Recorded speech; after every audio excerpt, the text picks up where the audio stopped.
Okay. Saharayim Tovim. Good afternoon to everyone who is on the East Coast. Boker Tov, or good morning to all of you who are on the West Coast, and Erev Tov to our friends in Israel. I'm Alicia Post. I'm the Executive Director of RZA. Thank you all for joining us for this important and timely discussion. The RZA is a movement, Religious Zionists of America, is a movement that strives to build a strong bridge between Israel and the American Jewish community, support the state of Israel, and ensure that American Jews are connected to and taking responsibility for the state of Israel and the future of the Jewish people. A few housekeeping notes for today's meeting. As you may have noticed, you are all muted. I encourage you to ask questions in the Q&A section or chat me directly, and we will try and get to as many questions as time permits. Additionally, this webinar is being recorded. It will be available for viewing. We will be sure to send out a link to everyone who registered. I will now turn it over to RZA's president, Stephen Fleta in Jerusalem. Thanks, Alicia. Forum has finally ended in Jerusalem too. So we had almost a normal day today. Our esteemed speaker tonight is Professor Gerald Steinberg. He is the founder and president of NGO Monitor and a professor emeritus at Bar-Ilan University, where he founded the program on conflict management and negotiation. Gerald has devoted 20 years to his research on Middle East diplomacy and security, the politics of human rights and NGOs, as well as Israeli politics and arms control. You can learn more about Gerald via his many publications, such as Israel Law Review, and published op-ed columns and appearances as a commentator on numerous well-known networks, including the Beeb, Al Jazeera, and NPR. You can view his full bio on ngo-monitor.org. Welcome, Gerald. Thank you, Steve, and thank you, Alicia, and thank the RZA and everybody who's on this call. I see a lot of familiar names and some familiar faces, those that I can see. So it's good to see everybody. As dark as these times are, it's good to see the support, the unity. So would you give us a little briefing and then we'll open for question and answer? A little background. Okay, well, you mentioned that I've been working on naming and shaming or monitoring and exposing and researching non-governmental organizations with a particular and now quite obvious focus on Israel, an obsession. Demonization is a term we often use, delegitimization. So maybe I'll give you a few minutes of background as to why I started to do this, because I think it explains why these are so important. And we're seeing them exploding now. We see UNRWA, of course, and we see United Nations agencies, but working very closely and in some ways leading these organizations, the UN agencies, the various government officials, in condemning and constantly demonizing Israel. What we see is, and that's what NGO Monitor has done, is that organizations that are supposed to be promoting human rights, that are known as highly respected human rights organizations, sometimes humanitarian aid organizations, are very much leading this process. I began to see that over almost 25 years ago in the work that I was doing in other realms, but I had, on occasion, I would go to Geneva, I would go to New York, I would be at UN frameworks, and I would see individuals handing out material. This was already in the late 90s, early 2000s, saying Israel was violating international law, Israel was doing terrible things, Israel needs to be condemned, needs to be brought to justice. And these, you'd see, who are these people, I began to ask. It was Human Rights Watch, it was Amnesty International. It was marginal. It wasn't something that most people see or paid attention to. It was on the sides, on the fringes of these UN meetings. They weren't really covered in most cases by journalists, by others. But then came, after around 2000, 2001, what was called the Second Intifada. I don't like to use that term. I refer to it as Arafat's war, and Israelis were being blown up and killed. Tragically, the number of casualties were going up, and Israel, when Israel fought back, when Israel took measures against this, particularly in Jenin, in what was called Operation Offensive Shield, Israel was condemned by these organizations. I was watching BBC at the time. I don't do that anymore. But BBC, they brought in an expert from Amnesty International. And he said, yes, I can testify that Israel is committing a massacre in Jenin. This was in March of 2002. How did he know this? Nobody asked him. And then it got to be all over covered in the media. And then you began to see pressure from various governments, including from, at that time, the Bush administration in the United States, that Israel, it sounded familiar, Israel was acting disproportionately. Israel was attacking civilians. This language was already being used then. There was another event that sort of triggered me into this, and that was something called the Durban United Nations Conference on the elimination of racism. It took place in Durban, South Africa, a few months before this, in September 2001. It was a week before 9/11. And there was an NGO forum there that I was observing. I saw them planning this, and they started to write about this. They were talking about the NGO forum. They brought together 5,000 delegates into a stadium in South Africa with one common theme. Israel was an apartheid state. Israel was committing genocide. This was in 2001. And then I began to see, I saw this as a movement, as a campaign, as what was called in the language of political science, a soft power threat. It's also the language of lawfare. That's where the BDS movement, the boycott, divestment, and sanctions movement. And you could see that they took all these mechanisms that were prevalent, that were used against the South African apartheid regime and the Palestinians and their allies through these powerful organizations called non-governmental organizations, NGOs. Again, Human Rights Watch, Amnesty International, they were the orchestra leaders of this event in Durban. And then you hear it repeated and repeated. I mentioned the Jenin massacre myth and United Nations investigations. And then you see it repeated again in after the 2008, the first Gaza war, Goldstone report, and over. So what we're seeing now is in many ways an explosion based on what we saw already 20-something years ago. So that's the background for all this work. And I think it was not given the attention that it should have gotten for most of those years. And that was a source of frustration. Now we're seeing it becoming more of a central issue, but unfortunately the costs are very high. I figure that's enough of an introduction to get us going here. I could do my whole history and spend 18 hours on it, but I don't think you want to do that. Gerald, you have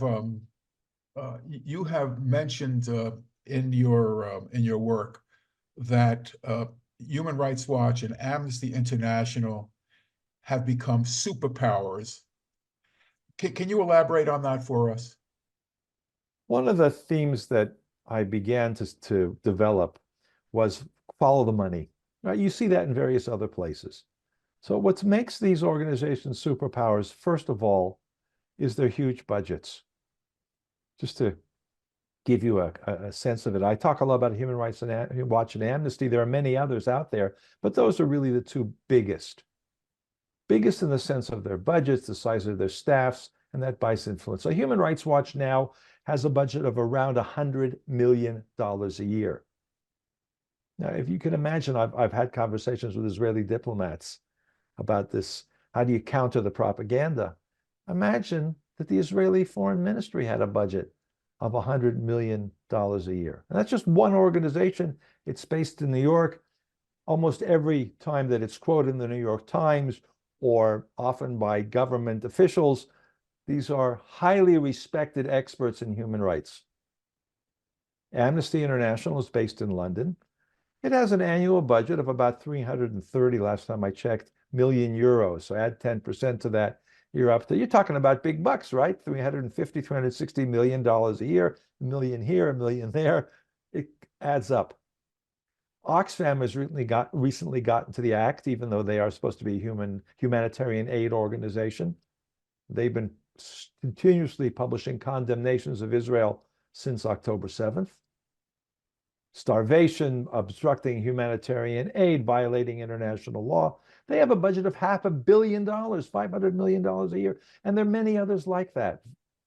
There's something called World Vision.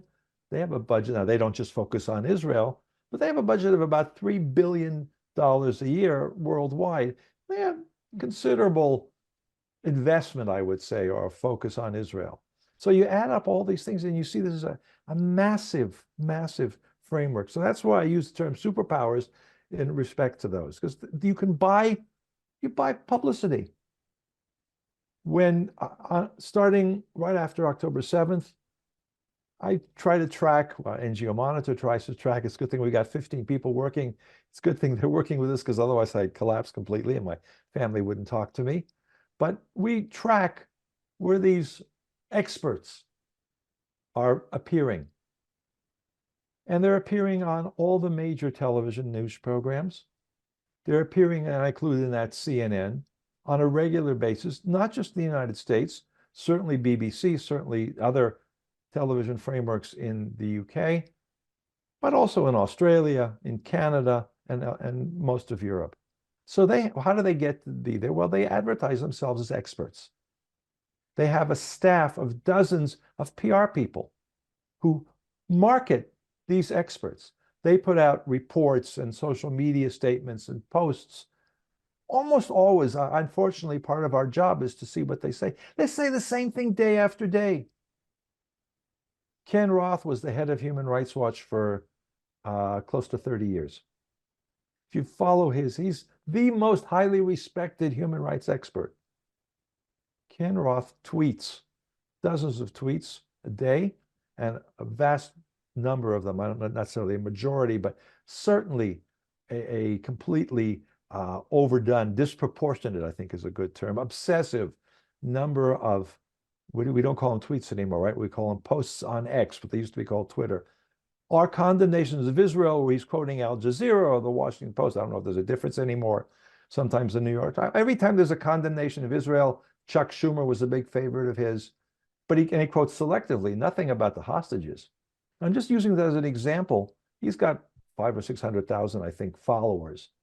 And they have a whole machine that pumps up this propaganda.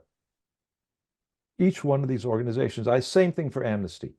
Exactly the same process with Amnesty. So they get their reports, their submissions to the US government, to the UN, are quoted by major media platforms constantly. I had a conversation with the New York Times correspondent a couple of years ago when Human Rights Watch put out a report, Amnesty first and Human Rights, they put out reports discovering that Israel was an apartheid state. Now, the report is garbage. You read it and they're quoting themselves and they're quoting all sorts of other people who have no knowledge of what's going on. And a lot of the details they get are wrong, but they're quoting stuff, long reports. And New York Times guy makes it into an article. He says, well, they're an important organization. We have to cover them. Now, the way they work, and I'll finish answering the question because it all has to do with superpowers. You have to also see how these organizations work.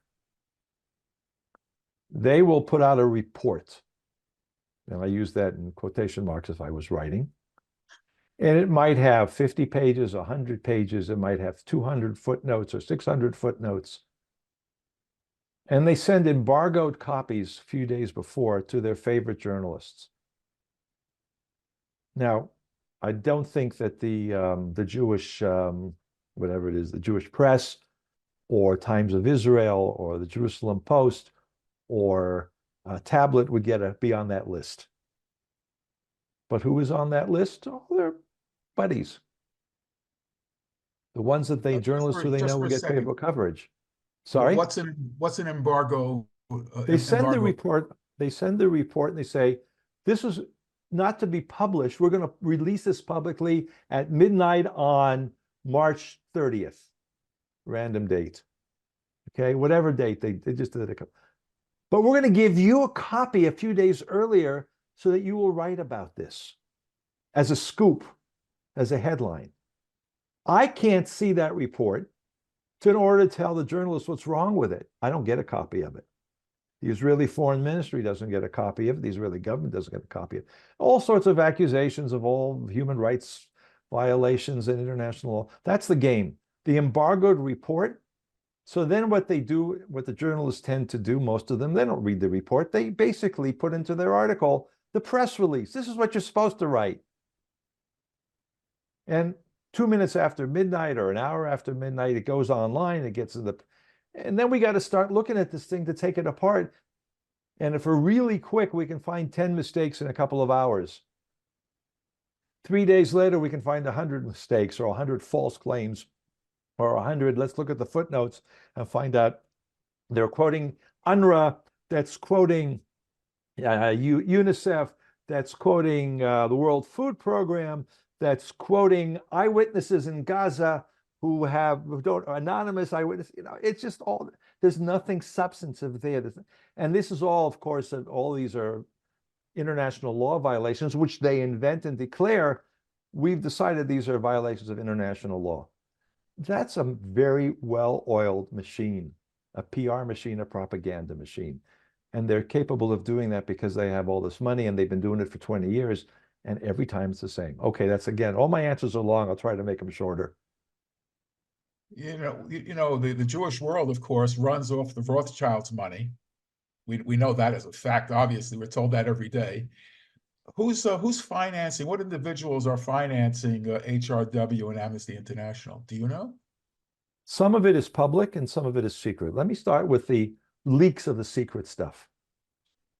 A Saudi billionaire, he only gave about $500,000 as far as we know. They have published records and they have various accounts where there's no record. And one of the problems, by the way, is that they have a board of directors who seem to exert absolutely no oversight. A couple of months ago, the organization Memory, Yigal Karmon published a leak, a whole bunch of leaks from Qatar. One of them was a letter from a Qatar official pledging $3 million, 2018, to Human Rights Watch. Additional funding. This was a leak.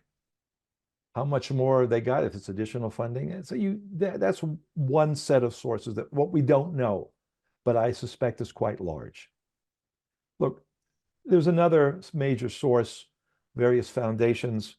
Sometimes they get smart, but some of them stay on. George Soros, the Open Society Foundation, or maybe it's called Institute now, when the original donors and founders of Human Rights Watch decided to pull the plug, and the founder, Robert Bernstein, published an article, an op-ed in the New York Times in 2009, condemning the organization for turning Israel to a pariah state and losing its moral compass. So they almost folded. And then George Soros comes in with 100 million, sorry. Did they use checks and maybe checks or donation in those days? And of course, that brings in other donors. So then they're also, it's hard to tell how much the financial records don't go into that level of detail, which is a problem. But they hold these very fancy galas. You're from, those of you who are from New York know about the gala at the Met. These are galas, fundraising galas every year. They hold them in about a dozen cities. These are very, very prestigious events because it's helping human rights. In Los Angeles, San Francisco, Toronto, New York, Boston, I think also various other cities, Sydney, Australia, Berlin is a big source. It appears that they make quite a bit of money off of those. A lot of ads are taken out of, the process, but it's very, very large in terms of the income. So they have a well-oiled fundraising machine, and that's also very significant there.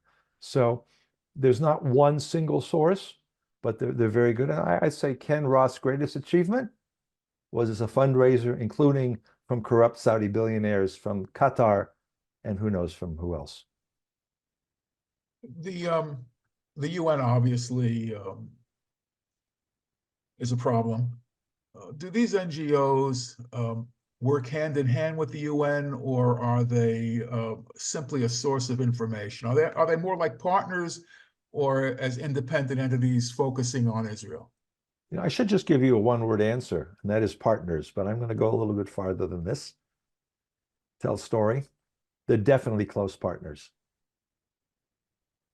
NGO Monitor, for all sorts of reasons, managed to become what's called a ECOSOC registered part of the United Nations system. So we're able to go and speak for 90 seconds, sometimes a bit longer, at the Human Rights Council meeting. So one of my colleagues, our legal advisor and our UN representative, Ann Hertzberg, is there now for the meeting of the Human Rights Council. I go there occasionally. And what you see there is these organizations, the Human Rights Watch representative, the Amnesty representative, the representative from something called the Federation of Human Rights, FIDH, it's in French, based in Paris, International Federation of Human Rights based in Paris, and a dozen, 24, sometimes 100 different representatives organizations that also have that same ECOSOC representation. They're not there speaking for 90 seconds. They're sitting there and writing resolutions that are then used by the heads of the Human Rights Council, by the special representatives. Francesca Albanese is the current one. People who are chosen for their particularly virulent example of anti-Semitism and history. And they work hand in hand together. There's a very close relationship. They speak, they hand out material, they write texts. I don't think that in my view, the Human Rights Council would not be as virulently anti-Israel if it wasn't for that close relationship with the organizations that have this budget, staff members and others, and this commitment, that's part of it, to demonize Israel as the flagship of 21st century human rights. And it's deeply embedded in these organizations. Now, as we mentioned in the topic for you tonight or today, you've accused the human rights organizations of weaponizing moral principles and using them to promote anti-Semitism. How does that fit into this wave of what I can only call Jew hatred that we're seeing now? I don't like the term anti-Semitism. I don't use it in my own writings any longer. It's just out there. Yeah, I'm also, I first took off the hyphen, and now Jew hatred is a much more accurate term. I'm going to do a little academic stuff, right? I'm going to back up a little bit and do a little bit of history. I know my answers are too long. I'm going to try to make it shorter. But I got to do some history, and I'm just going to start in 1945, 48, right after the Shoah. The United Nations, Eleanor Roosevelt in particular, led a committee that drafted two documents. One is the Universal Declaration of Human Rights, and the other one is the Convention Against Genocide. Both specifically originated out of the Shoah. There's a long history, some good histories detailing arguments. It was also during the Cold War period, so it had to satisfy the Americans, the Soviets, others. But they came up with a document, two documents that were adopted by the United Nations in 1948, the Universal Declaration on Human Rights and the Genocide Convention. And then they set up some institutions to implement those principles. And those institutions included what's now called the Human Rights Council. It had a slightly different name. And that evolved. They also used to have discussions in the UN about the elimination of racism. They had various conventions that went a little bit further. And a lot of that also involved the Cold War conflict and debate that took place. Every time, this is now we're talking about the 50s, early 60s, every time an American representative, an Israeli representative raised the issue of Soviet Jewry, and they were, as you may recall, very active on that issue, the Russians, the Soviets, would say, well, Israel is a racist state. This was already in the 50s and 60s. The anti-Semitism, or Jew hatred, we'll use anti-Semitism historically, of Stalin, all the show trials, the doctor trials, that was merged into this together in the 50s. The Arabs ate it up. The Arab League became a close partner, and this became a facet of the United Nations every year. moving forward. Now, you know where that leads to? It leads to the 1975 UN General Assembly resolution calling Zionism a form of racism. Apartheid racism that all was mixed up together and got adopted. And then there was a committee that was set up to implement that resolution with a budget, a significant budget. And of course, that budget went to, in particular, NGO officials to go and talk about the terrible things that the Zionists did. So we have this background. And then I'm going to add another element to this that was called, in academic jargon, post-colonialism. And that also has that's picked up from the Soviet propaganda and become very much more widespread. Who's guilty? It's now a form of wokeism, but we didn't use that term when I was a student in the late 60s and 70s at Berkeley after the 67 war. But colonialism, who's responsible for colonialism? The West. You know, nobody ever talks about Muslim Arab colonialism or Chinese colonialism. Why is it that countries like Malaysia, Indonesia, all that these are Muslim countries where there's a lot of also Jew hatred. I'll put that on the side. The West is guilty of colonialism. The West destroyed 2/3 of the world. And now Israel, after 67, is a colonialist power, the worst in the world, as West Bank is Judea and Samaria is colonized. We hear that a lot. It's all part of the same package. So, and I see that in the language that's used continuously by people like Ken Roth, by almost everybody that's part of the Human Rights Watch framework or Amnesty International. You pick up, and it doesn't have to just be about Israel. It's the condemnation of the United States back when Saddam Hussein was tried and executed. It was done by the Iraqi government, but the United States was behind it, according to this view. That's a form of colonial. They didn't give him a fair trial. That's what really bothered Amnesty and Human Rights Watch. And there are many, many other. And every time that Israel neutralizes, I think is the term we use, or kills a terrorist, particularly now Hamas terrorist, that's called an assassination and another example of colonialism. So you merge these streams together and you see gradually how Israel, there are other factors as well. There's traditional Christian anti-Semitism in a lot of the Christian organizations of the left ideology, liberation theology. Christian Aid in Britain is very big on this, but there are German groups as well throughout Europe. Norwegian Church Age, I can go through the list, but it's not worth it. They're all basically in that same list. And there you hear a lot of, more than echoes, particularly now, of standard Christian theology. So you put all these things together and you see this evolution of how the principles of human rights that were developed in the 1948 based on the Shoah, as a response to the Shoah, the never again theme, have been twisted and weaponized as a weapon against the Jewish people in Israel. So as individuals, what can we do? Well, I think that the first principle is to be active and aware and where you can respond. When you see or you hear, I'm not saying you should get into a fight with your neighbors, but you see in the media this kind of language.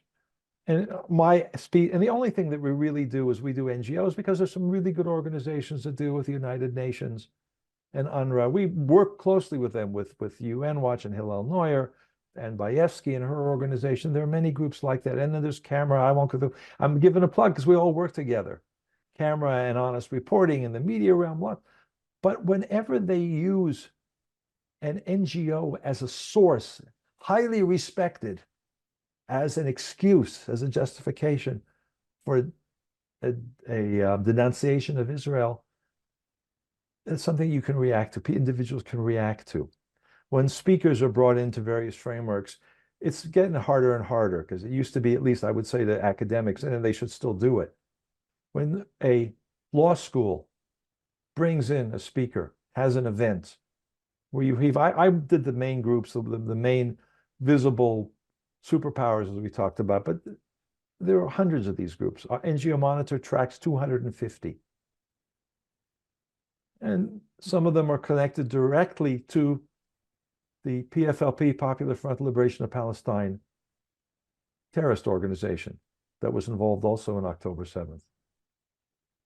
They're considered to be human rights organizations. And so when they're quoted as experts, you can certainly consult with us, look up on our website, which is very accessible, easily looked at. Who are they quoting? Are these, in fact, experts, or are they Jew haters, propagandists? So I think that's one very important aspect of this, that everybody can participate. And then each person in his own or her own area of activity, connected to senators, members of Congress, why are you, or report that your committee does, mostly now going to be Democrats, Republicans don't generally quote NGOs, why are you giving them the authority, the legitimacy as experts on all of these things? That message needs to be repeated over and over again. The question of condemnations that we see at the UN. I mean, obviously, it's Israel's violations of human rights seem to be the only standing agenda item on the UN Council of Human Rights. Do these NGOs, Human Rights Watch and Amnesty International, do they complain about anybody else? Well, the simple answer is yes, and they'll always tell you, well, we have hundreds of reports. We do China, we do other countries. On Iran, they're kind of quiet. They do maybe one report every few years on Syria. Well, these countries are not considered to be, they're not American allies. They're not considered to be upstanding citizens, unlike what Israel was supposed to be back. They'll give you lines like that. We are holding Israel to a higher standard, is what Ken Roth used to say, and occasionally does say. I mean, who are you, Ken Roth, who is a documented Israel hater and occasionally blatantly anti-Semitic in some of your posts? Who are you to hold anybody to a higher standard? We've done some research. We have to redo it again, but you'd see, if you count the number of pages or posts on social media in a certain period of time, a week, a month, whatever, you usually see that Israel is the dominant one, sometimes half, sometimes even more than half of all the verbiage that an NGO puts out is about Israel. And that's where the UN just copies that. Now, in the UN and the Human Rights Council, because China's a member, they can't condemn China, because the Chinese will veto that. Will say, no, you can't do that. I just want to add a side comment here. The Human Rights Council, where a lot of this action takes place, very highly respected, and you see that they're quoted all over the place by journalists and others, diplomats. Well, the majority of countries, they're divided up into 5 regional groups. 3 of them are dominated by Muslim countries. Everything the UN does, particularly the Human Rights Council, the bloc called the Organization of Islamic Cooperation, which has 55 members plus the Palestinians, so sometimes they'll count them as 56, and the largest bloc in the UN.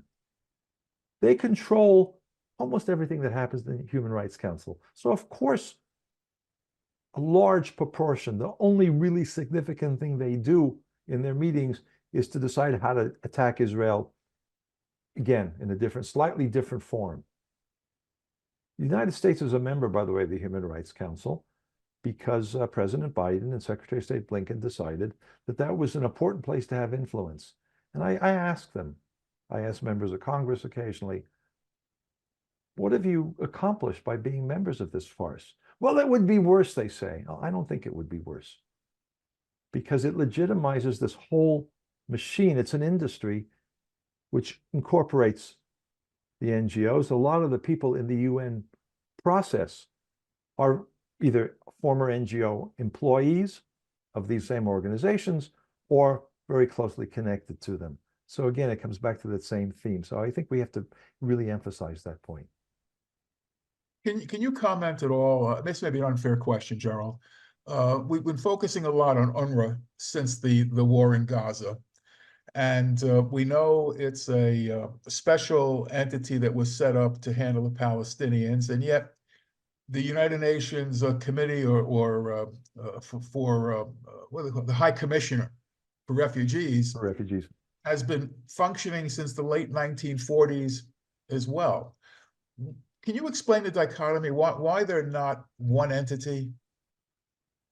The entire purpose, not just my view, of creating UNRWA in 1949 was to perpetuate the Palestinian narrative, myth, campaign to reverse the creation of the State of Israel and the outcome of the War of Independence. That's what we're seeing now.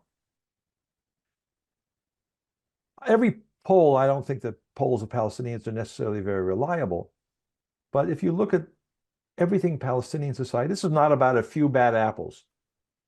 This is Palestinian society. Want to go back, don't want to recognize Israel, don't want to reach, there's no two-state solution on their agenda. And UNRWA is the best vehicle for that. They're refugees. They're victims of the Zionists, the terrible Zionists. So they're closely built in together. The resolution creating UNRWA was adopted by the UN because they were suffering, they were refugees, and because the Arabs all supported it in 1949. And today you can't get a majority to create UNRWA, to end UNRWA, to change that resolution. The only alternative is to cut their budget. And I have to say, with all the criticism of the Biden administration, as of now, they are maintaining their, with congressional pressure, particularly from the House, no money to UNRWA till at least 2025. That the US is the largest single donor to UNRWA of all the absurdities. So that is a significant move as long as they maintain that position. So UNRWA was created for that purpose. I think they have 30,000 employees, a large number of them in Gaza and in Judea and Samaria, in schools, teachers. And it's all the food programs, the refugee camps. Why do they need refugee camps 76 years after the war ended? In order to perpetuate the Palestinian goal and mythology of being victims. So not only does UNRWA cooperate closely, and members of Hamas are very active. I think the Wall Street Journal I think Israeli intelligence estimates something like 15%, it's probably higher, of UNRWA staff are Hamas members, plus there's also PFLP and other groups. The 200 or so Western or non-Western, non-Palestinian staff members of UNRWA are totally bought in to the same mission, plus they get the big salaries. It's a huge amount of money they control. I think 1.5 billion currently. You don't give that up easily. That's a huge patronage option and a lot of corruption, but doesn't seem to change anybody's opinion. Francesca Albanese, you mentioned her name before. What's her problem? Well, she was chosen for this job precisely because of her history. This is of Jew hatred. Her posts before she, long a number of years ago, in Italian, got good Italian people showing us to this, which are the Jews control, I don't remember, the banks, the media, whatever it was. This is not Israel anti-Zionist anti-Semitism. This is classic left-wing communist / Catholic. I'll leave that to others to, it doesn't seem to go together, but in fact, in a number of countries in Europe and other places, they do go together. This is classical anti-Semitism. All those factors merge together. She was a great choice for this position. And before her, there were people like John Dugard and Michael Link and Richard Falk. I wrote a book review of their histories that they put out that Albanese wrote the preface introduction to, they're all cut from the same mold. The special rapporteur for Palestinians or occupied territory, whatever the language is there, are precisely chosen for this job, for this position. And there's no busha, there's no shame, there's no embarrassment in the UN system. And that's something that, again, I come back to the argument the United States should not be participating in this, should not be a member of the Human Rights Council or pay any money towards it to make sure that no US funding, they should set an example, goes to the Human Rights Council. I remember reading a few years ago that there were certain European countries that are assisting NGOs in their criticism of Israel. Is that still happening? Yeah, we didn't talk about that, and I should have. So it's a good thing you're asking me about that. So talk about it. We talked about the superpowers, but then there's the second tier, which is a number there, about 50 of them are Palestinian NGOs, maybe 20 or 30 European-based, mainly church-based NGOs, all under the framework of human rights, sometimes humanitarian aid, moral principles, democracy. As I said, NGO Monitor tracks 250 organizations. So unlike Human Rights Watch, which does not, to the extent that we can tell, get any government funding, except for Qatar and Arab countries, but they don't get European funding. Europe roughly provides about $100 million a year to another group of about 50 or 60 active NGOs that do the same thing. They appear at the UN, they influence journalists, they write reports. Some of these are Israeli. And some of you may have seen recently, if you look, I'm saying this, and don't laugh, Haaretz ran a piece about an internal huge conflict inside B'Tselem, which is one of the favorites of the European governments, over their response to October 7th. And a couple of people in B'Tselem have the backbone of saying, what we're doing and calling for an immediate ceasefire and talking about Israeli apartheid today is immoral, not human rights. And they were slapped down and fired by the heads of B'Tselem. But that money all comes from Europe, the Palestinian groups, which are closely tied to the terror framework. We've identified about 13 of them.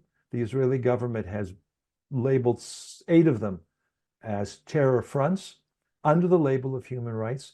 A couple of European governments have finally stopped the funding. That's one of the things we're most proud of having accomplished. Germany pulled off, they pulled the plug. Big fight going on. These are our friends. I call them subcontractors. They were involved in anti-Jewish hate after October 7th. We're going to cut them off. That's impressive. Germany did that. The Swiss cut off funding for the 6 that they funded. That was a surprise, and that took a lot of backbone. There's a big pushback. You look at some of the Swiss newspapers, you'll see articles about NGO Monitor. It's Italy.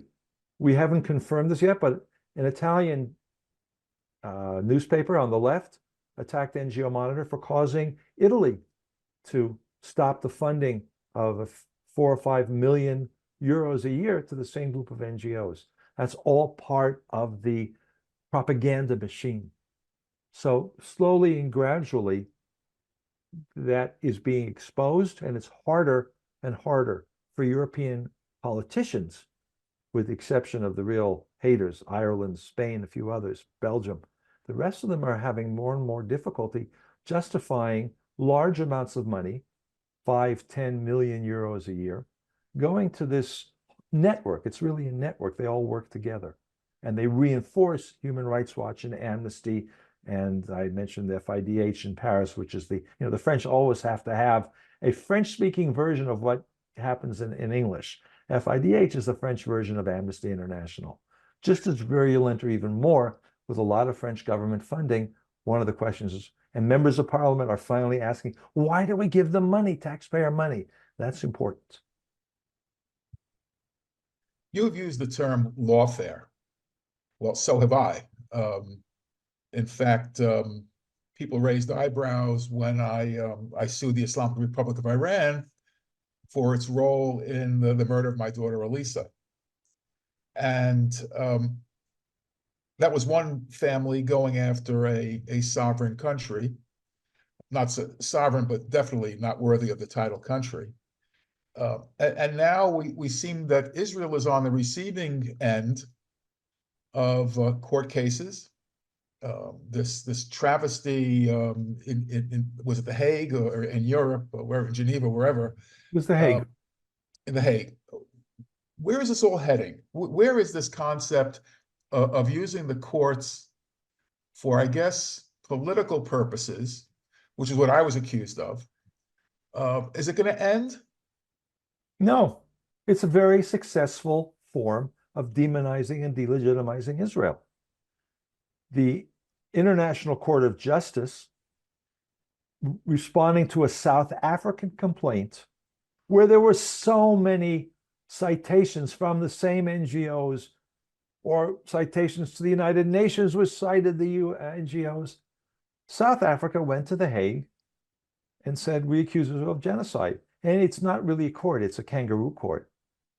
The justices are political. They're chosen for political purposes by the governments. So you have an Egyptian judge. The head of the International Criminal Court now is from Lebanon. Yeah. You think the Lebanese government would have appointed, that means Hezbollah, would have appointed the Chief Justice of the International Court of Justice if he wasn't part of the whole industry? So lawfare is and the NGOs were pioneers in this. It came up in Durban and back in the Durban conference in 2001. Israel violates international law. They twisted international law completely beyond recognition. I got to say this, and if there are lawyers on this and they want to argue with me, that's fine. But in my view, international humanitarian law, IHL, meaning the law of warfare, sometimes called law of armed conflict, is entirely bogus law. It's not really law. The courts are not really courts. There is no due process. They are not democratically accountable because it's basically a United Nations body of 190, 92 countries, the vast majority of which are not even democratic. So how can they be accountable to anybody? But they have big budgets. International Criminal Court was set up. Human Rights Watch and Amnesty had a major role in promoting the propaganda that led to the creation of the International Criminal Court as the solution to the horrors of war. And what's their major focus now? Let's go after Israel. Genocide, colonialism, illegal occupation. You'll see all of that. It's a very, very lucrative in terms of getting visibility, publicity, getting money to do this. We talked about money. So some of this is funded by European governments, a lot of it under the facade of human rights. There's a group also specifically in a number of countries, there are their own superpowers. So there's something in Norway called the Norwegian Refugee Council, which is headed by a gentleman by the name of Jan, Jan Ingeland. He, like others, like Ken Roth, he's got this obsession with Israel. Maybe it's because it's Jews with a backbone who fight back to defend themselves. Maybe it's because of the suffering of the Palestinians, whatever it is. They've got a tens of millions of dollar budget this is the Norwegian Refugee Council. You'd think, okay, the Norwegian government supports them, which they do. The British government gives them something like £3 million a year. This is a conservative British government. And they operate in secret. We know that they give money to other NGOs, but that's top secret. Taxpayer money from the European Union, from the British government, from other governments, the Norwegian government. Again, I can go on and on about this. It's a huge industry. And the more you uncover, it's like archaeology. You go dig deeper and you get down 100 years, 1,000 years, 2,000, 3,000 years. There's no end. So all these things are tied together. And lawfare, I started to talk about Norwegian Refugee Council because they fund lawfare in many different formats. You mentioned B'Tselem before. And frankly, I haven't thought about them in a long while. I guess because I read the Jerusalem Post, they don't get a lot of coverage at Jerusalem Post. Are they being, I don't want to use the word partners, but are they partners with Human Rights Watch and Amnesty International? Absolutely. They're getting funds from them too? No, not to the extent that we know. They don't need to. They get money from European governments.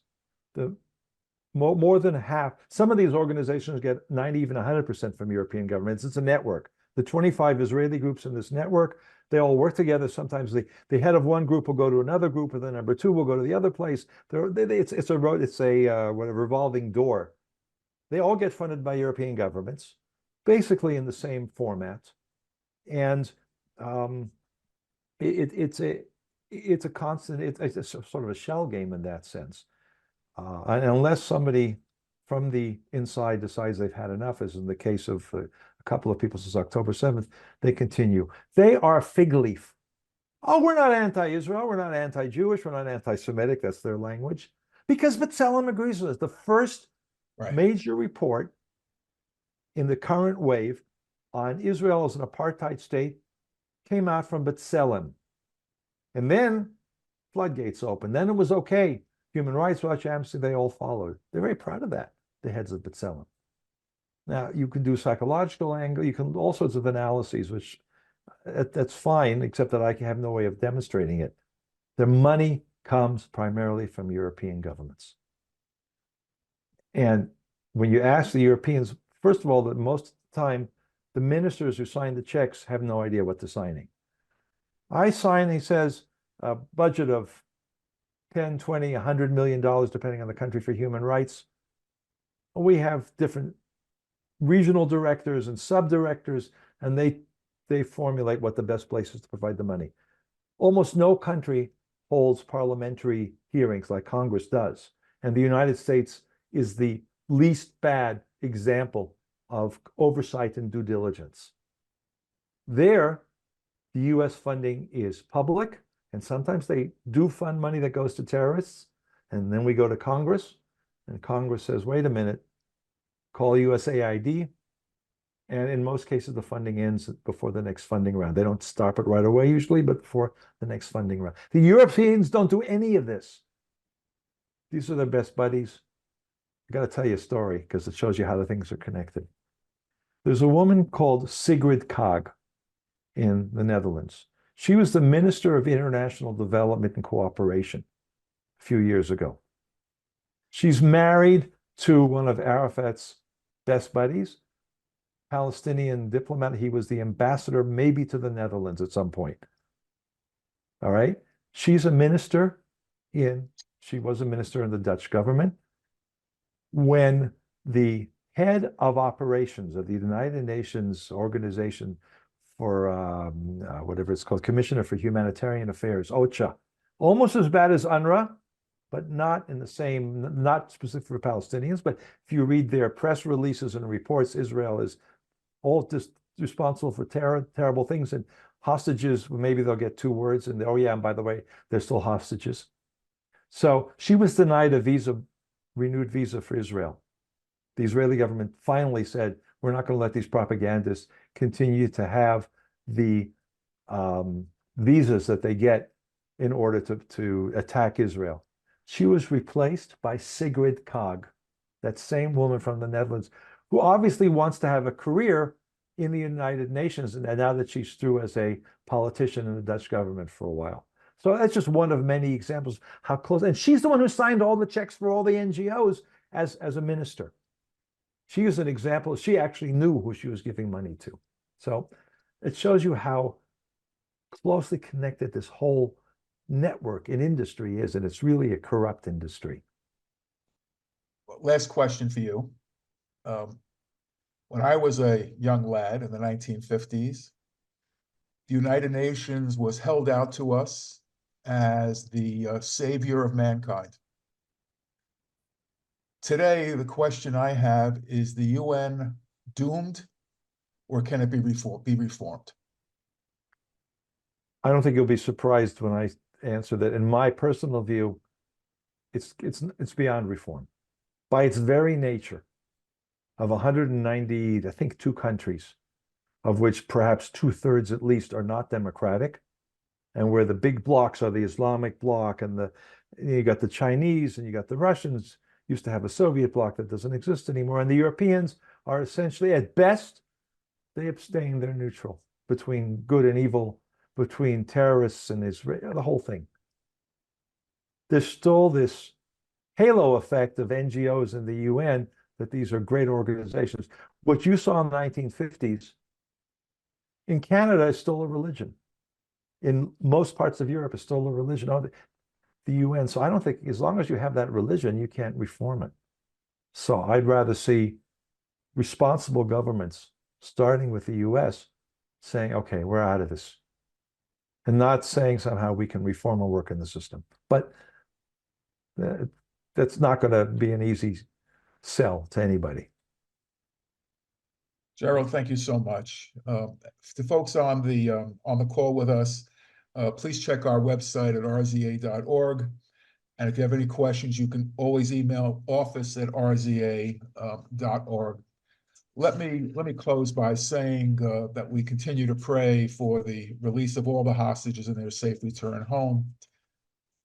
Last week in the Mizrahi world, we learned the horrible news of the death of Daniel Perez, son of Rav Doron and Shelley Perez. Rav Doron, as you may know, is the Director General of World Mizrahi.